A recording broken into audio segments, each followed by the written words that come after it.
the reason for 10 million of the department's personnel cost increase.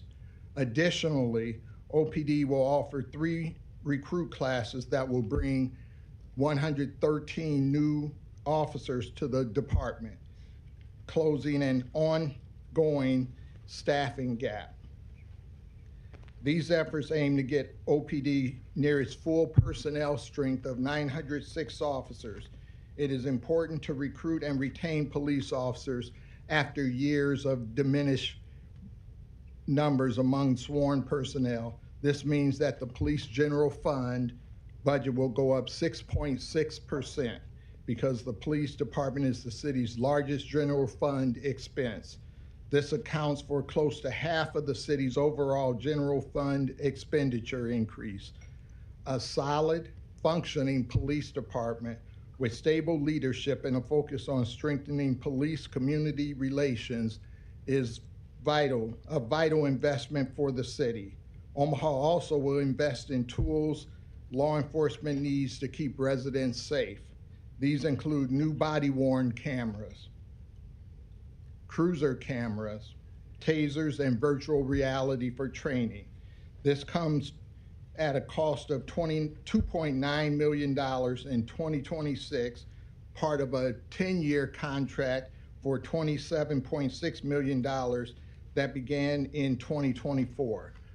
30 new police cruisers will be added at a cost of $2.7 million. The police budget also includes the continuation of grant-funded annual mental health checks for about 1/4 of the department. The city will incur the full cost previously shared with a federal grant.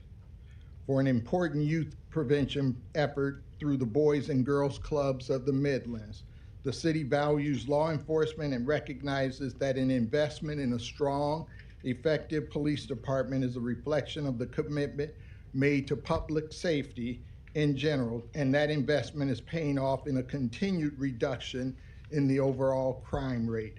Our public safety also depends on a well-staffed, well-supported fire department.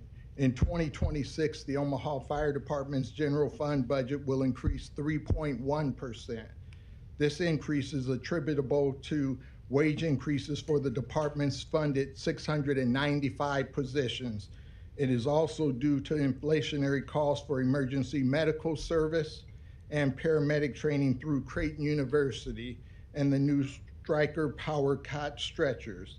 The fire department is also working to support employees through cancer screenings, which will cost about $687,000, and this is needed to improve resources to make sure that our firefighters who are exposed to hazardous materials and other hazards during their job have the ability to be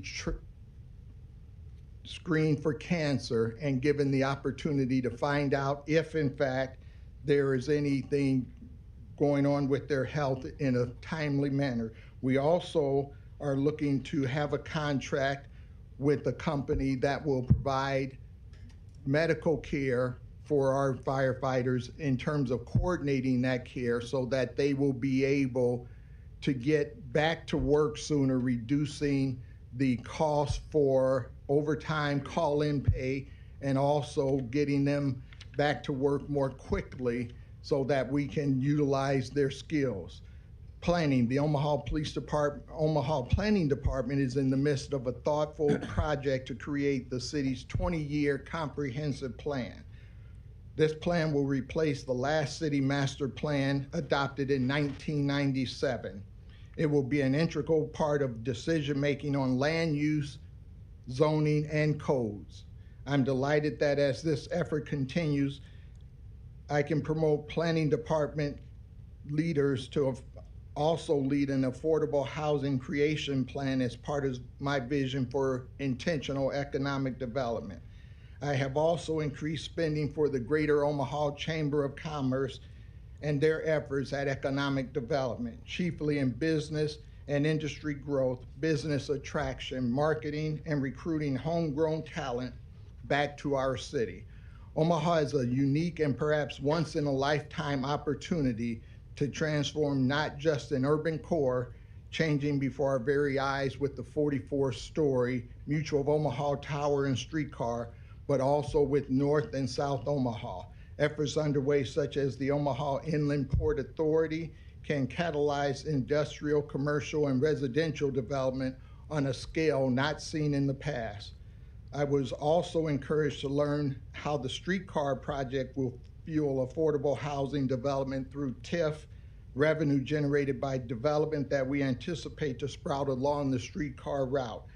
Our planning efforts in conjunction with Public Works Finance are vital to keeping this important project on time and on budget and being delivered without extra cost to taxpayers. As a reminder, the streetcar will be funded by TIF revenue, not tax dollars. As I mentioned, pragmatism in Omaha's budget for 26 reflects that. The budget does not call for a moonshot. One gap is reflected in our Parks Department, where the city has tried balancing improvements with sheer citywide day-to-day maintenance. It is my hope that this time next year I can present a plan that would reflect another priority I have for Omaha, a public-private maintenance proposal that would beautify and improve those important public spaces valued in every corner of the city. Our Public Works Department will see a nearly 6% increase in general fund spending, due largely to increased costs associated with the solid waste contract. Additionally, the department is adding 16 full-time employees for an overall position count of 757. Of the 16, 10 positions are sought for the Street Capital Construction and Maintenance Division to accommodate additional lane miles of roadway maintenance assumed through recent annexations. This will help bring the number of staff per lane mile more in line with our desired service level. Among City of Omaha full-time employees, 8 out of 10 serve our police, fire, and public works department. Other city departments added limited personnel to accommodate Omaha's many diverse needs. For example, the city's Human Resources Department is adding a position to better serve a more complex personnel resources data management system. Human Rights and Relations is bumping a half-time position to full-time to support the Restorative Justice Diversion Program. Parks is adding 4 full-time employees at Levi Carter Park. In total, the city's funded full-time count will increase by 48 positions from 3,122 to 3,170 recommended for 2026. Many revenue sources comprise the city's general fund, but 2 are worth highlighting. The biggest revenue source is the city's sales and use tax, which brings in close to half the city's general fund budget revenue. In 2026, the city is projected to collect $265 million in sales and use tax, or 6% more than we budgeted in 2025. Property tax is another big revenue source, and please note that the city's portion of property tax is only 21 cents per dollar. Still, a projected 5.1% increase in valuation is expected to bring in about $244.6 million in property tax revenue for all funds, including $122.5 million for the general fund.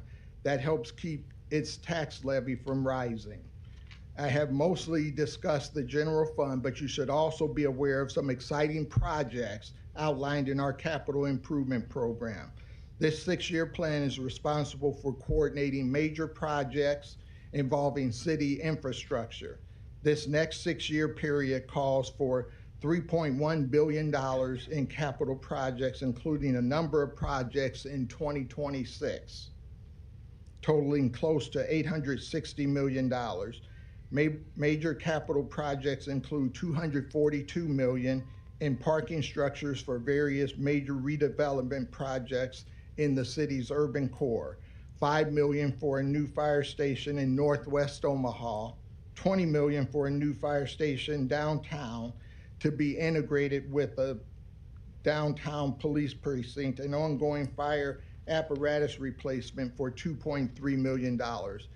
It is worth pointing out that the city doesn't do this alone. Our ongoing work transforming Levi Carter Park into a sports magnet is in thanks to $45 million from the state of Nebraska and $13 million from philanthropic group for Boyd and Jerry Parks Fields. In summary, you will see a 2026 budget that carefully considers urgent needs like library and police staffing, while also holding the line on other spending while we develop a more sustainable revenue source for that. As I progress through my first 100 days as mayor, I am eager to work with you certainly on this effort to fund the important resources our city needs. But I also want to leave you with this, a sense of urgency. The city has some great plans for improvement, but plans are only as good as the implementation. I intend to implement them.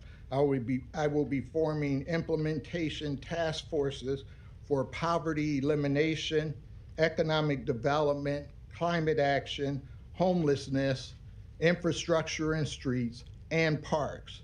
I will also have a task force on a top priority, affordable housing.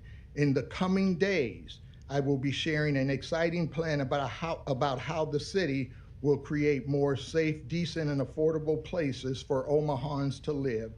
I invite you to support this effort by serving on these task forces to help the city of Omaha address the important issues and seize the moment. I urge you to adopt this budget so that we can move forward as one united Omaha into our shared and promising future. And I would like to take a moment to thank my team, my chief of staff, Thomas Warren, all of the department heads, as well as my assistant chief of staff, Aaron Grace, for their assistance in providing this report for you. So thank you for your time.